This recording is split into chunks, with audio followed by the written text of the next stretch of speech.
손희태 지사님을 큰 박수로 모시겠습니다.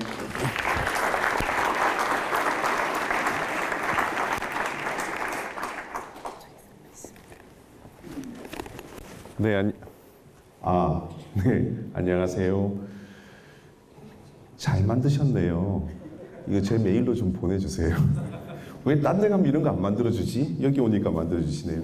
여러분들 만나서 정말 반갑습니다. 저는 지휘자 서희태입니다. 안녕하세요.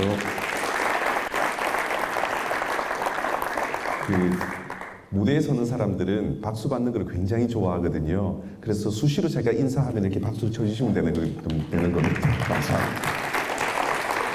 자, 오늘 여러분들에게 박사님들 많이 계실 거고 또 연구원들 많이 계시고 저보다도 훨씬 공부를 잘하셨던 분들 앞에서 강의를 하려고 하니 굉장히 제가 떨리고 긴장이 됩니다.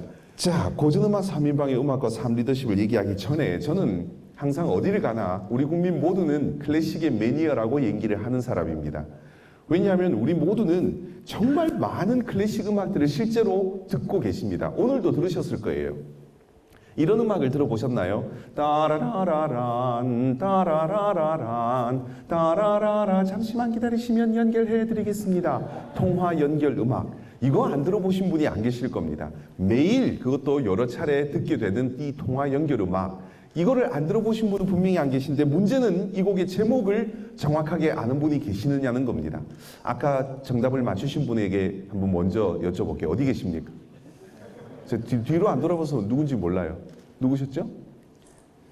자, 지금 이 곡의 곡 제목을 혹시 아십니까? 아세요? 뭐죠? 하이든 뭐요? 하이든 세레나데. 맞습니다. 하이든 세레나데인데 풀 네임을 다 얘기하자면 굉장히 깁니다. 이렇습니다. 하이든 스트링 쿼르텟 호보켄 넘버 17번 작품 번호 3-5번 2악장 안단테 칸타빌레 세레나데가 이 전체적인 제목입니다. 가운데 다 빼고 일단 하이든의 세레나데 그 정도 맞춘 것도 굉장히 대단하신 거예요. 제목이 길고 복잡합니다. 그러니 우리는 이 음악을 알고 있으면서도 압니까? 물어보면 잘 몰라요 라고 대부분은 대답을 합니다. 제가 어렸을 때 좋아하던 아이스크림 선전에도 클래식이 나온 게 있었습니다. 여러분들도 아마 보셨을 텐데 이런 거였습니다. 빠밤 빠밤 빠밤 빠밤 빠밤 조스가 나타나다. 조스바 롯데 삼강 이런 거 있었습니다. 조스바 선전에 나왔던 이 음악 이거 안 들어보신 분이 안 계십니다. 영화 조스의 OST였잖아요. 그죠? 그런데 이 음악의 제목은 여기 계신 대부분의 사람들이 알고 있는 바로 그 제목입니다. 제목은 신세계 교향곡이에요. 신세계 교향곡은 우리 중학교 2학년 음악책에 나옵니다. 그래서 그 제목을 안 들어보신 분은 분명히 안 계십니다. 신세계 교향곡의 4악장의 첫 번째가 그렇게 시작을 합니다. 근데 존 윌리엄스라는 사람이 영화 조스의 음악 감독을 맡으면서 조스가 출몰할 때 그 으스스하고 무시무시한 분위기를 어떻게 표현할까 고민하던 차에 이 음악을 듣게 된 겁니다. 그래서 그 음악을 모티브로 조스의 OST를 만들게 된 겁니다. 그래서 우리는 조스의 음악으로 알고 있죠. 근데 지금 제가 계속 얘기를 하고 있는데도 불구하고 뻣뻣하게 계속 계시면 제가 힘들어진다는 겁니다. 역시 대표님이 좀 다르세요. 이런 리액션 정말 좋다니까요. 자, 이제 본격적으로 가시죠. 큰일 났다. 오늘 이거 아닌데. 이걸 눌러야 되는 거. 어머머, 맞습니까? 아니요. 이거 맞아요. 네. 첫 번째 작곡가는 프란츠 요셉 하이든이라는 사람입니다. 여러분, 하이든이 몇 년에 태어나서 몇 년에 죽었느냐? 1732년에 태어나서 1809년에 죽었습니다. 77살을 살았습니다. 여러분, 이 당시에 지금 제가 얘기하는 이 1700년대, 1800년대 초반의 남성들의 평균 연령은 40세 정도였습니다. 그런데 하이든은 77을 살았습니다. 지금으로 따지면 100세를 넘겨서 산 거예요. 어떻게 이렇게 장수를 했을까? 하이든을 통해서는 우리가 장수하는 비법을 한번 배워보겠습니다. 하이든은 음악 역사상 가장 낙천적인 성격을 가졌던 작곡가였습니다. 일단 오래 살려면 성격이 좋아야 됩니다, 여러분. 직장을 다니는데 직장인들에게 물어봤습니다. 직장 생활하는데 뭐가 가장 힘드냐? 그랬더니 대부분이 직장에 가면은 또라이가 있어서 힘들다 그럽니다. 그런 또라이가 본인 스스로가 되면 안 되는 겁니다. 낙천적인 성격, 유연한 생각, 그런 것들이 오래 사는 비법 중에 하나예요. 그 제가 계속 얘기 드릴게요. 하이든의 사람은 104곡의 교향곡을 작곡을 하고 83곡의 현악 사중주곡을 작곡, 어마어마한 숫자를 작곡한 겁니다. 그리고 또 하이든의 별명에는 파파 하이든이라는 별명이 있습니다. 아빠란 뜻입니다. 단원들이나 제자들이 하이든에게 아빠라고 불렀습니다. 스승에게 아빠라고 부를 수 있는 사람이 몇이나 됩니까? 모차르트, 베토벤도 하이든의 제자 중에 한 사람들이었습니다. 그런데 그들이 아빠라고 부를 수 있을 정도의 친근한 인물이었다. 그런 사람이었습니다. 하이든, 여러분, 음악가들은 서로가 서로를 칭찬하는 경우가 굉장히 드뭅니다. 잘 칭찬 안 해요. 서로 어떻게 하면 꼬집을지 그것만 생각합니다. 음악가들이 음악회를 보러 가면요, 즐길 생각을 안 합니다. 쟤네들이 뭐 틀리나 그것만 들으려고 합니다. 그런데 하이든은 자기의 제자였던 모차르트, 그것도 24살이나 연하인 모차르트를 칭찬하는데, 모차르트 아버지 앞에서 이렇게 얘기합니다. 신앞에 맹세하건대 당신의 아들은 제가 아는 최고의 작곡가입니다 라고 칭찬합니다. 자신이 작곡가요, 모차르트의 스승입니다. 스승이 얘기하기를 내가 아는 최고의 작곡가는 바로 얘예요 라고 얘기한 겁니다. 그만큼 마음이 푸근한 사람이었습니다. 그런데 하이든이라는 사람의 작품을 보면 항상 HOB라고 하는 그런 기호가 붙어 있습니다. 여러분은 지식입니다. 하이든의 작품을 정리한 사람이 앤서니 판 호보켄이라는 사람이에요. 그 사람이 이 작품을 정리를 하면서 자기의 이름의 이니셜을 앞에 붙여놓고 하이든 작품 번호를 붙인 겁니다. 여러분 하나 알고 있으면 작품 번호에 이렇게 아까 제가 하이든 스트링 쿼르텟 호보켄 넘버 17번 이렇게 얘기한 것처럼 그런 번호가 붙어 있으면 아, 이거는 하이든의 작품이야. 왜냐하면 그 음악을 조금 좋아하시는 분들은 작품에는 작품 번호가 붙는다는 거 혹시 알고 계십니까? 오푸스 넘버라 그럽니다. OPUS. 그게 뭐냐면은 작품 번호를 뜻하는데 이 오푸스 번호가 붙은 것이 고전주의 이후에 붙기 시작하는 거예요. 그래서 고전주의 이전에 바로크 시대의 작곡가들의 작품에는 오푸스 번호가 없습니다. 하이든은 초기 고전주의 작곡가입니다. 그렇기 때문에 하이든의 작품에는 처음에는 오푸스 번호가 없었습니다. 작품 번호가. 그래서 호보켄이라는 이런 사람들의 번호 그런 것들로 표시가 됐는데 이건 이후에 붙었습니다만 다른 예를 들어보면 바흐나 핸델의 작품에는 바흐의 작품에는 BWV라는 작품 번호가 붙어 있습니다. 바흐 Werke Verzeichnis, 바흐 작품 목록 이런 뜻입니다. 핸델 작품에는 HWV라고 하는 이니셜을 붙입니다. 핸델 Werke Verzeichnis, 핸델 작품 목록. 그런 식으로 작품 번호를 붙입니다. 하이든 작품의 특징이 HOB라는 번호를 붙이는 것입니다. 하이든은 유머 감각이 뛰어난 사람이었습니다. 굉장히 유머 감각이 뛰어납니다. 놀람 교향곡이라는 게 있습니다. 빰빰빰빰빰빰빰빰 빰빰빰빰빰빰빰 잘 아시죠? 근데 그 음악을 연주하다가 갑자기 팀파니가 꽝 하고 갑자기 사람을 놀래킵니다. 왜? 음악회를 연주를 하는데요. 귀족들이 와서 다 파티를 즐깁니다. 맛있는 음식도 먹고 와인도 마시고 춤도 추고 나서 음악회를 볼 때가 되면 다들 졸리는 겁니다. 지금 우리나라 별반 다를 게 없었습니다. 다 졸고 있습니다. 열심히 준비해서 음악을 연주하고 있는데. 그래서 하이든이 이분들을 어떻게 하면 골탕을 한번 먹여볼까 하고 작곡된 것이 바로 놀람 교향곡입니다. 그리고 현악 사중주 83곡 중에 농담이란 곡이 있어요. 이 농담이란 곡이 왜 농담이란 이름이 붙었을까? 여러분이 이 영상을 통해서 한번 보시기 바랍니다.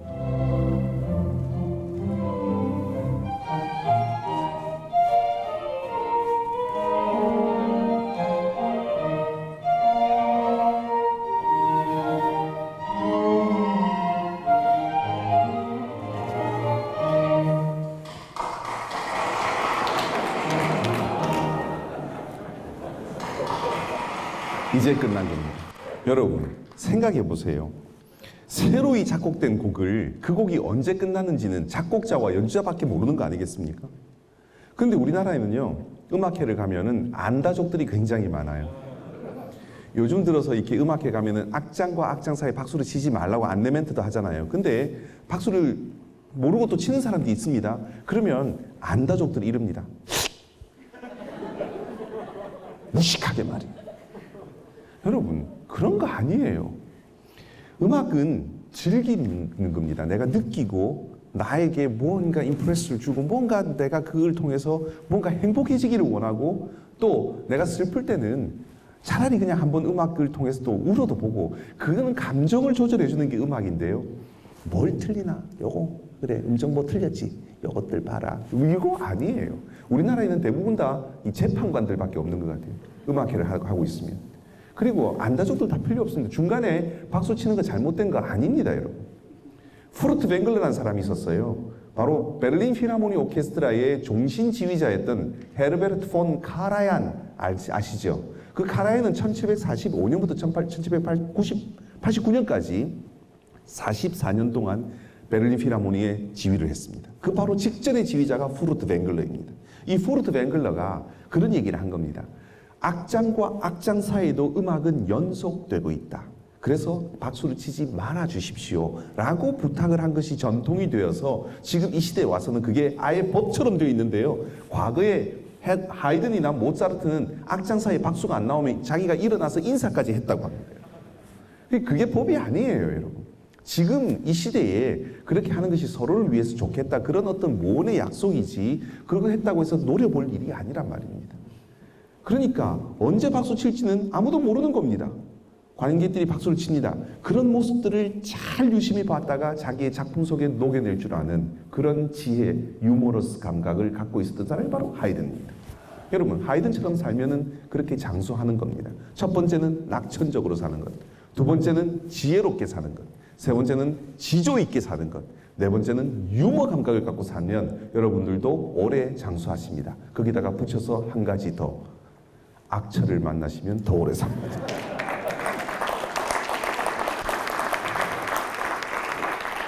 두 번째 작곡가는 볼프강 아마데우스 모차르트입니다. 우리는 모차르트를 음악의 천재, 음악의 신동이라고 얘기를 합니다. 왜 모차르트 음악의 신동이라고 할까요? 그 이유는 이미 모차르트는 3살 때 자기가 피아노 배운 적도 없는데 누나가 피아노 치는 모습을 보고 지가 혼자서 피아노를 쳤습니다. 저는 이런 애들 보면 정말 화가 나요. 5살에 작곡을 합니다, 여러분. 모차르트의 고향은 오스트리아 살츠부르크라는 곳에 있습니다. 그 살츠부르크에 가면 모차르트의 생가가 있는데 거기 가면 모차르트 첫 번째 작품이 있습니다. 5살 때 쓴 미뉴엣입니다. 근데 그 미뉴엣 악보를 보면 5살짜리가 그렸다고는 도저히 믿을 수가 없는 너무나 완벽한 악보를 그려놓았습니다. 그리고 9살에는 모든 음악의 총집합이라고 하는 이 교향곡, 모든 악기의 총집합이라고 하는 교향곡을 벌써 9살에 쓰고, 12살에는, 11살에는 오라토리오가 뭐냐? 오라토리오는 오페라는 여러분 아시죠? 종합예술입니다. 오페라에는 여러 가지 그 노래들, 뭐 독창, 중창, 뭐 삼중창, 사중창, 합창, 그리고 교향곡, 오케스트라, 그리고 연출, 무대, 조명, 뭐 연기, 분장, 이런 것들이 총집합되어서 이 종합예술을 우리가 오페라라 그럽니다. 그런데 오라토리오는 오페라와 음악적 구성은 같습니다. 하지만 연기를 하지 않습니다. 무대 위에 콘서트 형식으로 서서 노래를 부릅니다. 그런 것이 오라토리오고, 거의 대부분의 주제가 종교적인 주제를 갖고 있다. 그게 오라토리오입니다. 11살에 이미 오라토리를 쓰고 12살에는 오페라를 씁니다. 35년을 살았는데요. 무려 626개의 작품을 씁니다. 그런데 이 626개의 작품이라는 것은 3시간짜리 오페라도 한 작품이에요. 3시간짜리 오페라 수백 페이지에 달하는 그 오페라도 한 작품으로 치니까 이 626개의 작품을 페이지 수로 따지면 이건 정말 어마어마한 작품을 35년 동안 남긴 겁니다. 어마어마한 작곡가입니다. 모차르트, 뭐 이렇게 제 슬라이드가 아닌데 이렇게 뭐 왔다 갔다 하니까 헷갈려 죽겠네요. 모차르트는 음악의 천재 또는 인류 역사상 최고의 천재였다고 합니다. IQ가 무려 230에서 250 정도로 추정합니다. 역시 박사님들이 많은 곳이라 아무도 놀라지 않으시는군요. 230 있으십니까, 여러분? 우리가 흔히 IQ가 130 정도 되면 머리가 좋다고 그래요. 140은 아주 좋은 겁니다. 150부터는 천재라 그럽니다, 여러분. 그런데 거기서 100이 더 올라갔는데 왜 아무도 안 놀래요? 기분 나쁜데요. 모차르트는 스스로 그런 얘기를 합니다. 나는 머릿속에서 완성된 스코어가 악보입니다. 머릿속에서 완성된 악보를 그저 오선지에 옮기고 있을 뿐이라고 얘기를 합니다. 그래서 좀 이따 제가 모차르트의 악보를 보여드리겠습니다. 수정한 흔적이 거의 없습니다.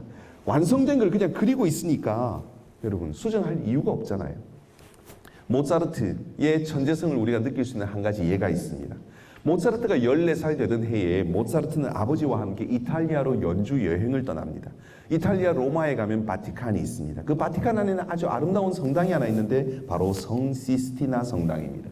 이 성 시스티나 성당이 뭐 하는 곳인지를 여러분 잘 아시죠? 최근 1년 전에 교황 선출 콩클라베 교황 선출하는 곳이 바로 이곳입니다. 그리고 천정화로 미켈란젤로의 천지창조가 그려져 있는 곳이 성 시스티나, 아주 아름다운 성당입니다.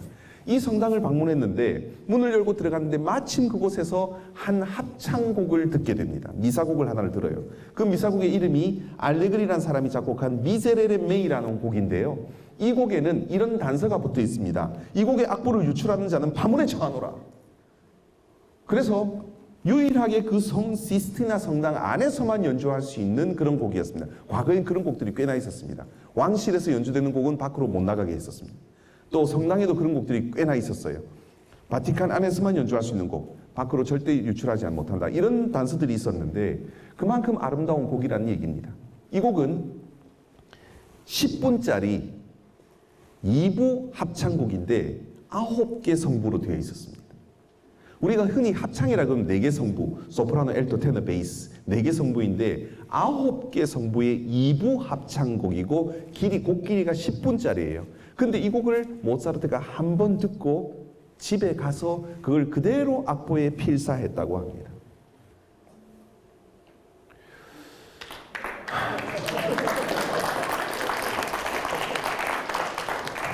아까 IQ가 230, 250 정도로 추정한다 할 때도 아무도 안 놀래고 지금 이렇게 놀라운 얘기를 했는데도 불구하고 아무도 안 놀래고 제가 한번 들려드릴게요. 그러면 한번 여러분이 듣고 한번 외워보십시오. 얼만큼 잘 외우는지 한번 보겠습니다. 한번 들어봅시다. 듣고 외우고 나중에 듣고 나서 노래하는 거예요. 오케이, 한번 들어보시죠.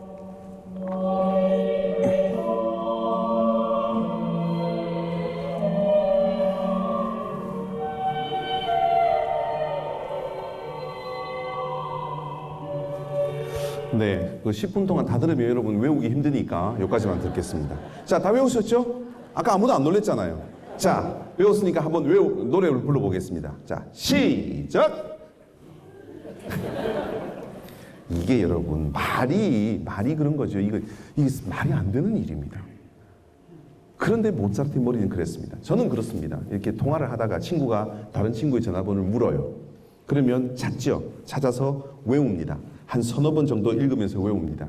근데 외워졌다 싶어서 또 안 보고 한번 해보죠. 010 뭐 이렇게 해보고 나서 자신 있게 귀에 딱 대면 010밖에 생각이 안 나요. 그게 일반적인 사람들의 머리예요. 근데 여러분 10분짜리 그 복잡한 합창곡을 한 번 듣고 그대로 그 장소에서 아니고 집에 가면서 사람들 만나서 인사했지 않겠습니까? 오, 너 아마데우스 왔니? 네, 아저씨 안녕하셨어요. 오랜만이에요. 인사하고 집에 가서 그걸 필사했다. 여러분, 이 보통 사람의 머리가 아니었습니다. 보십시오, 악보를. 고친 흔적이 거의 없습니다. 초고 악보입니다. 그만큼 아까 뭐라 그랬습니까? 나는 내 머릿속에서 완성된 악보를 그저 오선지에 옮기고 있다. 그렇게 말할 만큼 모차르트의 악보는 깨끗합니다. 나중에 제가 베토벤의 악보를 보여드리겠습니다. 얼만큼 차이가 나는지 한번 비교해 보시는 게 좋을 것 같습니다. 모차르트의 작품, 아까 하이든의 작품에는 HOB, 호보켄 넘버를 붙인다 그랬습니다. 모차르트 작품에는 K 또는 KV라고 하는 이니셜을 붙이는데 그것은 Köhlverzeichnis, 교hl 표시라는 뜻입니다. 그래서 그 모차르트의 작품에는 K 또는 KV가 붙는다. 그래서 köhl 작품 번호 1번 아까 제가 알려드렸습니다. 뭐겠습니까? 5살에 작곡한 미뉴엣이 바로 köhl 번호 1번입니다. 그리고 마지막에 작곡한 레퀴엠 작곡하다가 중간에 죽었죠? 그 레퀴엠이 626번입니다. 이런 작품 번호는 우리를 머리 아프게 하려고 만들어 놓은 것이 아닙니다. 작품 번호를 보면 이 작곡가의 작품이 대략 언제쯤 작곡이구나, 초기구나, 아니면 중기구나, 후기구나 이렇게 구별할 수 있도록 작품 번호를 붙여놓은 겁니다. 그래서 여러분들 그거 외울 필요가 없는 거예요. 왜 시험 볼 때 꼭 그걸 보는지 저는 모르겠습니다. 저는 제가 지휘자고 그런 것들을 강의하기 위해서 억지로 외우는 정말 힘들어요, 여러분이 숫자 외우는 거. 하지만 저는 외워야 될 필요성이 있지만 여러분들 그거 외우고 있을 이유가 하등의 이유가 없습니다. 대부분은 자랑하려고 외웁니다.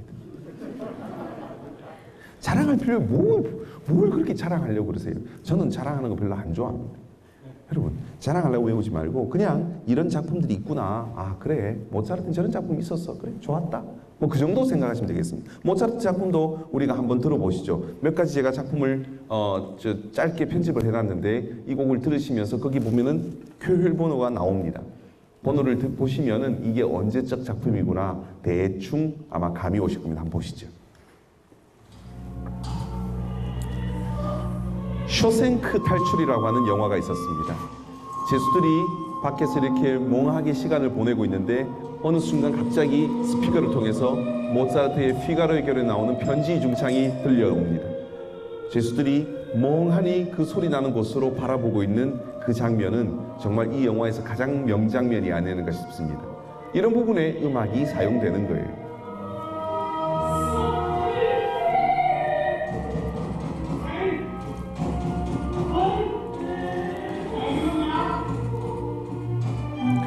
이 음악이 바로 환승역에, 서울에 가면 지하철의 환승역에서 나오는 음악입니다. Eine kleine Nachtmusik,의 사막장 미니웨시입니다.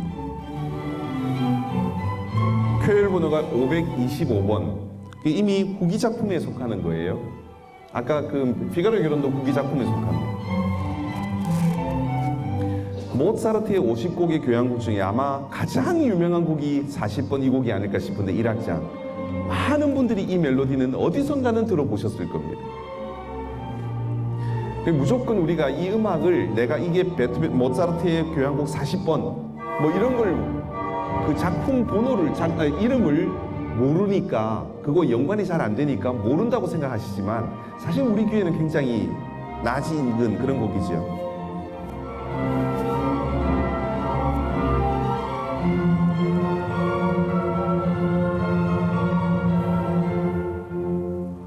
그 다음 곡은 제가 개인적으로 가장 좋아하는 곡 중에 하나입니다. 클라리넷 협주곡의 제2악장 아다지오인데 이 장면은 영화 아웃 오브 아프리카의 한 장면입니다. 아름다운 아프리카의 전원과 이 음악이 너무나 매치가 잘 되는데 여러분 이 장면을 보시면서 음악이 없다고 한번 생각해 보세요. 어떻겠습니까? 저 장면이 그렇게 돋보였을까요?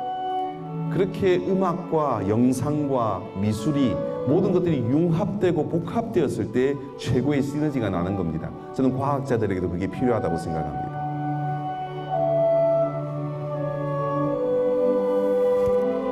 (622번) 거의 이제 마지막 작품으로 달려가고 있는 겁니다. 이때 모차르트는 굉장히 건강이 안 좋았을 때였습니다. 거의 거동도 못할 정도로. 그럼에도 불구하고 이런 아름다운 음악의 멜로디가 그 머리에서 나왔다는 것은 자기의 생활과는 전혀 관계없는 거예요. 그냥 그 사람은 음악 자체였습니다. 모차르트는. 자, 여러분 영화 아마데우스를 기억하는 분들이 많을 거예요. 제일 첫 장면에 바로 이 음악이라면 라크리모사, 레퀴엠, 진혼곡인데요. 이 작품이 모차르트의 마지막 작품입니다. 이 작품을 작곡하고 나서 모차르트는 숨을 거두는데 결국은 이 곡은 미완성이었고 모차르트의 장례식에 초연이 되었습니다. 자신이 작곡한 그 곡을 자기의 장례식에서 관속에서 들었던 겁니다.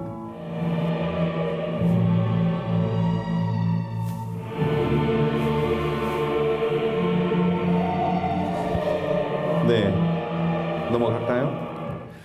음악을 들을 때는 소리의 질감, 또 음악이 어떻게 나에게 다가오는가 그걸 감성적으로 느끼려고 제가 아까 말씀드렸습니다. 그걸 분석하려고 하지 말고 이게 구조적으로 어떻다 뭐 이런 거 분석은 음악가들이 하는 겁니다. 모차르트의 부인은 콘스탄체라고 합니다. 근데 이 콘스탄체의 언니가 이름이 알로이지아예요. 아까 하이든의 부인 마리아 안나 알로이지아 아폴로니아 켈러 그 알로이지아가 아니고 아예 헷갈려. 모차르트의 워낙 연인은 콘스탄체의 언니 알로이지아였습니다. 근데 언니가 먼저 시집을 가버립니다. 다른 곳으로. 그리고 모차르트가 굉장히 상심하고 있을 때 모차르트의 장모가 보니까요. 요놈 놓치기가 아깝거든요. 그래서 얼렁뚱땅 자기의 둘째 딸이었던 콘스탄체와 결혼을 시킵니다. 뭐 여러 가지 이해가 있습니다. 그건 뭐 다 얘기하기 너무 힘들고 아무튼 얼렁뚱땅 결혼을 합니다. 그 결혼부터가 문제가 됐던 겁니다. 모차르트도 경제관념이 없고 콘스탄체도 경제관념이 없고 콘스탄체는 완전히 망나니였습니다. 당시. 이후에 모차르트가 죽고 나서 이 콘스탄체는 니센이라고 하는 덴마크의 외교관과 결혼을 재혼을 합니다. 그리고 그 니센이라는 사람이 모차르트의 전기를 쓴 사람입니다. 근데 이 전기를 쓰기 위해서 자기의 지금 부인이지만 과거 모차르트의 부인이었던 자기 지금 콘스탄체에게 뭘 물었을 거 아닙니까? 야, 그 밥 먹을 때는 어떻게 먹었니? 무슨 잠잘 때 버릇은 뭐 없었어? 또는 이 곡을 작곡할 때는 어떤 일이 있었어? 이런 것들이 여러 가지 물었을 거 아닙니까? 그걸 계속 대답을 해주는 거예요. 그렇게 하다 보니까 자기가 과거에 살았던 그 자기의 남편 모차르트가 얼마나 대단한 인물이었는지를 콘스탄체가 이후에 느끼게 된 겁니다. 그리고는 나중에는 굉장히 현숙한 여인으로 바뀌었습니다. 모차르트의 결혼부터 이렇게 일이 번집니다. 모차르트를 아마데우스 영화를 보신 것처럼 모차르트의 마지막의 생애는 굉장히 불행하고 굉장히 가난하게 살았던 걸로 아마 표현이 됐던 걸 여러분 보셨을 겁니다. 그러나 모차르트의 수입은 어마어마했었습니다. 지금 시대로 따지면 요즘은 싸이가 좀 조용하죠. 마이클 잭슨도 조용하고 아무튼 그 정도의 인기남이었었어요. 그러니까 돈도 잘 벌었습니다. 그런데 모차르트에게는 아주 하나의 나쁜 버릇이 있었는데 두 사람 경제관념 안 좋다는 건 무슨 말씀드렸고 모차르트는 갬블러였습니다. 노름꾼이었어요. 그 당시에는 이 당구를 쳐서 노름을 했었는데 이 당구를 통해서 굉장히 많은 거금들을 모차르트가 날립니다.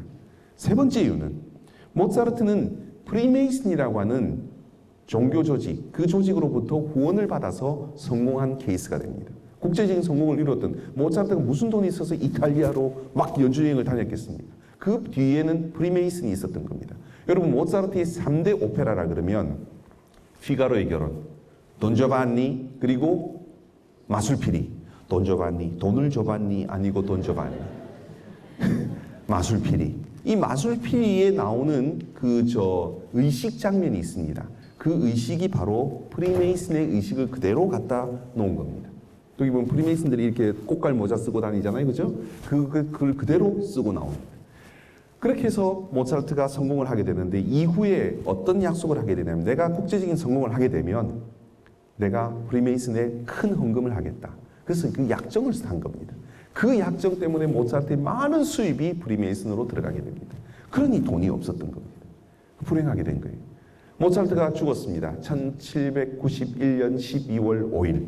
그런데 모차르트의 장례식 날 하필이면 너무나 눈보라가 많이 쳐서 모차르트의 부인이었던 콘스탄체마저도 그 장례 행렬에 따라가지 못하고 유일하게 장의사 한 사람만 그 수레를 끌고 가서 모차르트를 상트 막스라는 묘지에 장례 치르게 되는데 이 당시의 황제가 바로 마리아 테레제 왕의 첫째 아들이었던 요셉 2세였습니다.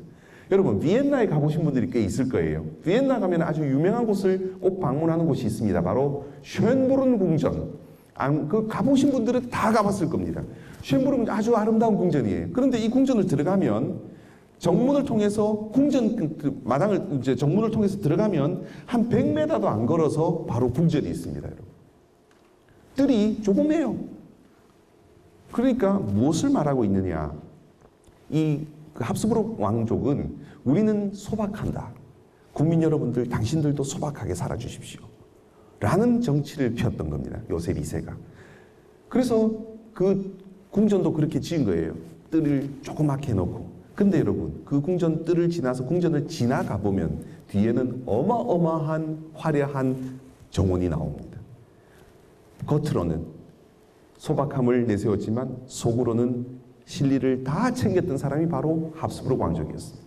그래서 일반적인 그 법을 하나 만듭니다. 장례법을 만드는데 일반인들은 관도 제사용을 해야 되고 무덤 또한 제사용뿐만 아니라 합장을 유도합니다. 한 구덩이에 6구 내지 7구 그 패밀리 묘가 아니에요. 가족 묘가 아니고 일반인들은 그냥 섞어서 집어넣는 겁니다. 6구 내지 7구. 그리고 귀족들은 가족묘를 만들었습니다. 모차르트는 귀족이 아니었습니다. 모차르트는 어느 구덩이에 들어간지를 모릅니다. 모차르트를 장례식 치렀던 이 장의사가 우리 당대의 최고의 음악가인 모차르트 장례를 내가 치르는데 나중에 어떻게든 이 유고를 찾아야겠다라고 생각하고 몸에다가 쇠사슬을 감아서 모차르트 장례를 치렀답니다. 그런데 그 상트마스 묘지를 지금껏 파고 있는데 아직도 모차르트의 묘를 찾지 못한 겁니다. 유고를 찾지 못한 겁니다. 비엔나 근교에 가면은 센트럴 프리트호프라고 하는 이런 공동 묘지가 있습니다. 센트럴 프리트호프에 가면 음악가 묘지가 한 곳에 모여 있어요. 이게 바로 베토벤, 제일 왼쪽이 베토벤의 묘고요. 가운데 있는 게 모차르트 묘고, 슈베르트, 그 옆에 요한 슈트라우스, 그 옆에는 브람스, 그 뒤에는 요한 슈트라우스 아버지, 그 옆으로 가면 쉔베르크, 이 건너편에는 경기계병 서곡을 작곡한 zuppe, 정말 많은 음악가들이 한 곳에 모여 있습니다. 그런데 정가운데 있는 이 모차르트의 묘는 빈 무덤입니다. 여러분, 무덤 하나 남기지 못했습니다. 어떻게 보면 좀 그 최후가 굉장히 불행한 것처럼 우리에게 비춰집니다. 하지만 베토벤, 이란 사람은요, 우리가 악성이라고 얘기를 합니다. 모차르트는 음악의 천재, 음악의 신동, 정말 대단한 사람이다. 우리 모두가 생각할 때 깜짝 놀랄만한 사람입니다. 하지만 베토벤을 우리는 악성이라고 얘기를 합니다. 음악의 성인이라고 합니다. 왜 그렇게 했습니까? 베토벤의 작품 하나하나가 음악사의 길이 남을 명곡들입니다. 특히나 베토벤을 우리는 악성이라고 얘기하면서 18세기 교향곡의 왕이라고 얘기를 합니다. 교향곡의 왕이 달랑 9곡의 교향곡을 썼어요. 아까 하이드는 몇 곡이라고요? 104곡. 모차르트는 50곡. 숫자로 따지면 게임이 안 되지 않습니까? 그런데 베토벤을 교향곡의 왕이라 그럽니다. 왜 그러냐? 이 교향곡 작품 하나하나가 너무나 음악적인 가치가 뛰어난 겁니다. 여러분, 3번 에로이카, 영웅, 5번 운명, 6번 전원, 9번 합창, 이런 거는 그냥 이름만 들어도 다 아시지 않습니까? 운명 교향곡 안 들어본 사람 있습니까? 실제로 공연장에서 들어본 사람은 극히 소수겠지만 집에서 오디오를 통해서는 빰빰빰빰 이거 안 들어본 사람이 어디 있겠습니까? 전 세계인 중에 거의 대부분의 세계인들이 다 들어본 음악이 바로 베토벤의 운명 교향곡입니다. 그런데 여기서 베토벤의 운명 교향곡의 제목은 운명 교향곡이 아닙니다, 여러분. 베토벤 교향곡 5번 C 마이너, 작품 번호 67번 이 교향곡의 제목입니다. 근데 왜 운명 교향곡이라고 할까? 다른 것들은 에로이카, 이것도 후대에서 지어준 거고요. 전원이나 합창은 베토벤 자신이 지은 겁니다. 그런데 이 운명이란 말은 왜 나오게 됐냐면은 베토벤의 비서 중에 안톤 쉰들러라고 하는 사람이 있었습니다. 이 안톤 쉰들러가 마지막에 베토벤의 그 가는 길을 지켜줬던 사람이 친구이자 이 비서였는데, 이 안톤 쉰들러가 베토벤의 전기를 썼습니다. 그런데 베토벤이 이 곡을 작곡한 다음에 빰빰빰빰 운명은 이처럼 내 마음을 두드린다 라는 말을 남긴 겁니다. 그걸 전기에다 쓴 거예요. 일본 사람들이 번역하다 보니까 그러면 이것을 운명교향곡이라고 하면 되겠네 하고 일본 사람들이 붙인 제목이 바로 운명교향곡입니다. 그래서 우리 요즘 일본하고 별로 사이가 안 좋으니까 이런 제목 안 쓰는 게 좋습니다. 여러분들, 여기서 강의를 같이 듣고 나서 사람들이 물어보면 안 되니까 집에 가서 또는 친구들 만났을 때 한번 물어보세요. 베토벤의 교향곡 아는 거 있냐? 그러면은 10중 8구는 다 운명교향곡 얘기합니다. 빰빰빰 이건 모르는 사람 없으니까. 그럴 때 여러분들이 그렇게 얘기하는 거죠. 그거는 워낙 제목이 운명이 아니고 C 마이너 교향곡이야, 이 사람아 라고 얘기해주면 그 친구들이 정말 재수 없어 할 겁니다.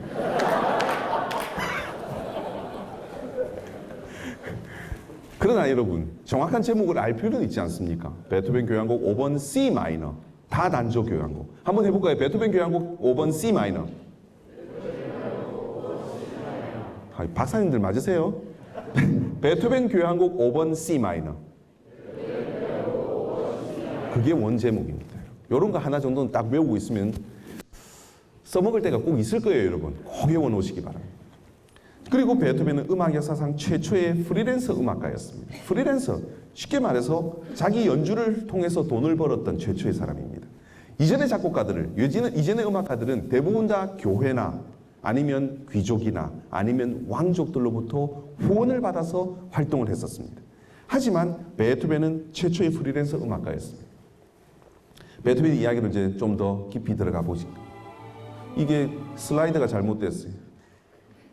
지난번에도 이렇게 한 번 있었는데 베토벤 그 다음 페이지를 먼저 좀 보고요. 베토벤의 음악을 우리 한번 들어봅시다. 이런 곡들을 썼습니다. 9번 합창교향곡, 또 월광소나타 아주 유명합니다. 제가 2009년도에 올해도 사실은 같이 하기로 했었는데 2009년도에 김연아 선수하고 아이스쇼를 같이 했었습니다. 그래서 제가 직접 편곡한 이 월광소나타, 오케스트라 버전의 월광소나타 한번 들어보시고, 그 다음에 요것도 하나 좀 외워놓으면 여러분 자랑하기, 잘난 척하기 참 좋습니다.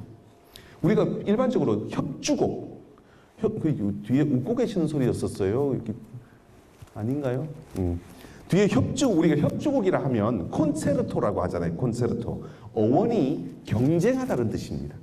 하나의 악기가 오케스트라와 경쟁하듯이 연주하는 것이 바로 콘체르토, 협주곡입니다. 그런데 바로크 시대, 지금은 저는 고전 시대를 얘기하고 있습니다만 그 이전의 바로크 시대에는 일반적으로 2대의 악기까지는 협주곡이 있어요. 그리고 고전주의 시대에 와서는 대부분 다 한 대의 악기가 오케스트라와 협연하는 구조가 정착이 됩니다. 그런데 베토벤은 피아노 트리오는 바이올린, 첼로, 피아노가 연주를 하면 피아노 트리오가 됩니다.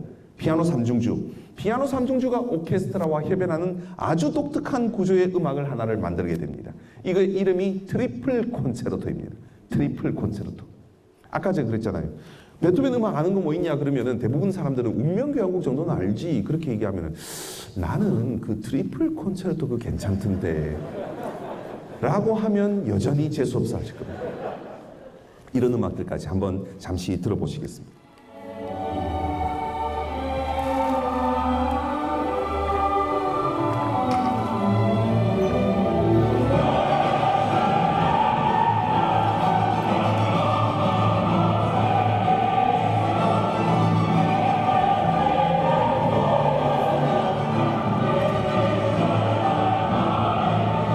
밀레니엄 심포니 오케스트라 연주입니다.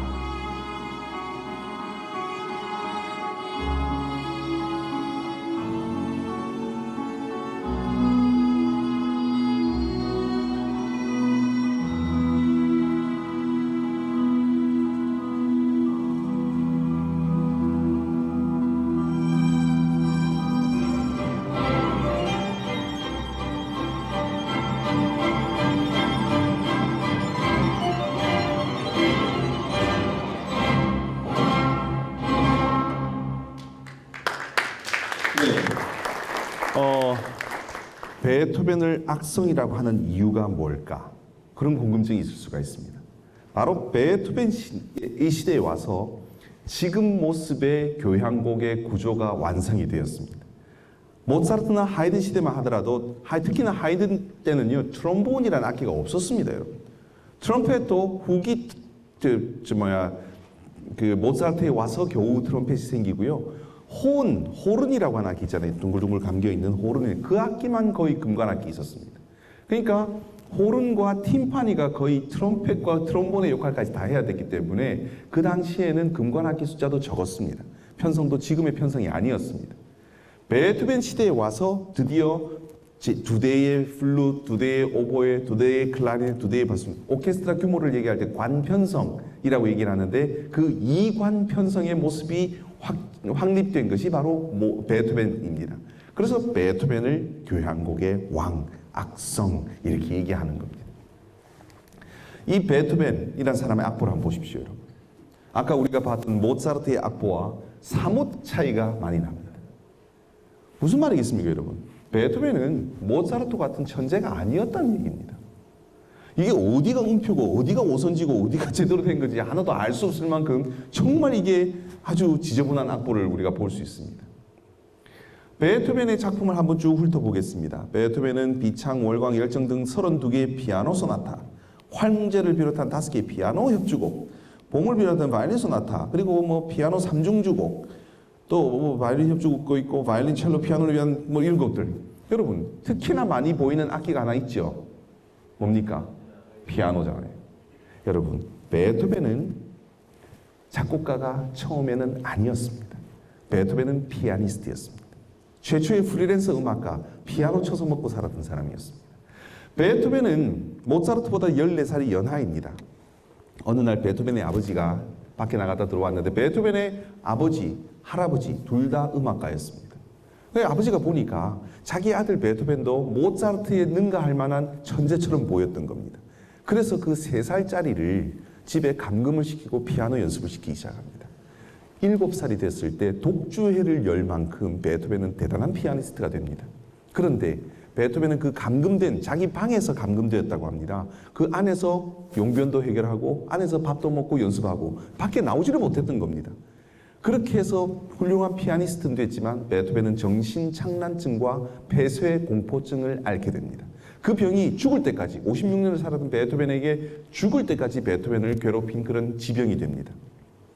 베토벤은 훌륭한 피아니스트가 되었습니다. 22살에 그 전에 17살에 위엔을 한번 왔었습니다만 어머니가 돌아가시는 바람에 다시 본으로 돌아갔다가 22살에 본격적으로 위엔으로 와서 활동을 시작합니다. 그리고 프리랜서 음악가로서 음악회를 열어서 표를 팔아서 돈을 법니다. 그렇기 위해서 자기가 새로운 곡들을 작곡해서 신곡 발표회 이런 거를 우리 요즘 가수들도 그러지 않습니까? 새로운 앨범 발표 그런 거를 해서 가수들이 자기의 이름을 내지 않습니까? 우리나라의 가수 중에 유일하게 자기 신곡 없이 유명한 가수가 된 사람이 한 사람이 있어요. 조영남 씨. 자기 곡 하나도 없어요. 근데 여러분 대부분의 가수들이 자기를 알리기 위해서는 신곡을 발표합니다. 베토벤도 자기가 신곡을 발표해서 자기가 피아니스트로서의 입지를 굳히기 위해서 조금 피아노 곡들을 썼던 겁니다.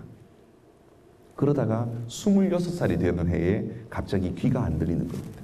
여러분 연주를 하고 있는데 오케스트라 소리가 갑자기 안 들려요. 혼자서 막 칩니다. 오케스트라하고 안 맞습니다. 음악회가 엉망이 됐겠죠. 그 다음부터 누가 그 사람 쓰려고 하겠습니까? 음악계에서 연주계에서 퇴출됩니다. 갑자기 베토벤이 왜 저러지? 야 귀가 안 들린다더라. 그렇게 베토벤은 연주계에서 퇴출됩니다. 그 다음에 베토벤의 수입의 원천은 바로 레슨이었습니다. 귀족의 자녀들, 특히나 여자 자녀들, 여자 공주들을 가리켜서 돈을 벌었는데 이 제자들이 치는 피아노 소리를 들을 수가 없습니다. 안 들립니다. 뭘 가르쳐 주겠습니까? 가르칠 수가 없습니다. 26살부터 32살이 될 때까지 6년 동안 어마어마하게 힘들게 삽니다. 그 뒤를 돌봐줬던 사람이 리히노프 백작이라고 하는 사람이 베토벤을 뒤에서 후원해 줍니다. 겨우 그 돈만 가지고 6년을 겨우 생명을 연명하면서 베토벤이 살게 되는 겁니다. 그리고는 32살이 되는 해에 죽으려고 유서를 써요. 베토벤이 얼마나 자기가 그 귀가 들리지 않는 모습이 안타까웠으면 자기가 치는 피아노 소리조차 듣지를 못합니다. 그래서 피아노 뚜껑에다 저렇게 귀를 대고 피아노 뚜껑에서 울려 나오는 그 진동을 느끼기 위해서 저런 모습을 하고 있는 것을 불멸의 린이라고 하는 영화에서 너무 잘 표현하고 있어서 제가 한번 커트를 해봤는데 한번 보시겠어요? 이런 모습이었습니다.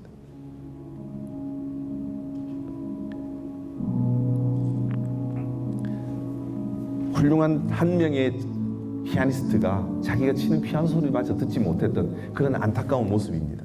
그러다가 베토벤이 32살에 결국은 유서를 쓰죠. 그 유서가 하일리겐슈타트 테스타멘트라고 하는 그런 유서입니다. 베토벤은 요양을 위해서 하일리겐슈타트로 떠납니다. 하일리겐슈타트는 지금은 비엔나 안에 있어요. 과거에는 비엔나 근교였습니다. 그곳에 가서 유서를 쓰게 되는데 그 유서의 내용이 이렇습니다. 모든 불행한 사람들이요. 당신과 같은 한낱 불행한 사람이 자연의 가진 장애에도 불구하고 우수한 사람들과 예술가의 대회에 참여하고자 전력을 다해야 했던 것을 알고 위로를 받으라. 여러분, 유서라는 것은 죽기 전에 쓰는 거 아닙니까? 이 별 이상한 소리를 다 하고 있잖아요. 죽을 사람이. 근데 여러분, 이 말은 일반인들이요. 그냥 건강한 여러분들, 나 같은 사람도 예술가가 되려고 이렇게 몸부림을 치는데 건강한 당신들은 얼마나 행복합니까? 날 보고 여러분들 힘 좀 내세요. 그런 내용입니다. 유서치고는 좀 이상하지요? 근데 마지막 말은 더 이상합니다. 여러분. 나는 내 안에 있는 모든 것을 소진한 후에야 이 세상을 떠날 것이다. 유서는 죽기 전에 죽으려고 쓰는 겁니다. 여러분. 그런데 이게 죽겠다는 말입니까? 살겠다는 말입니까? 살겠다는 말이잖아요. 베토벤은 유서를 쓰는 중간에 자기의 마음이 바뀌었습니다. 베토벤이 이 유서를 쓰고 자살하려고 그랬었습니다.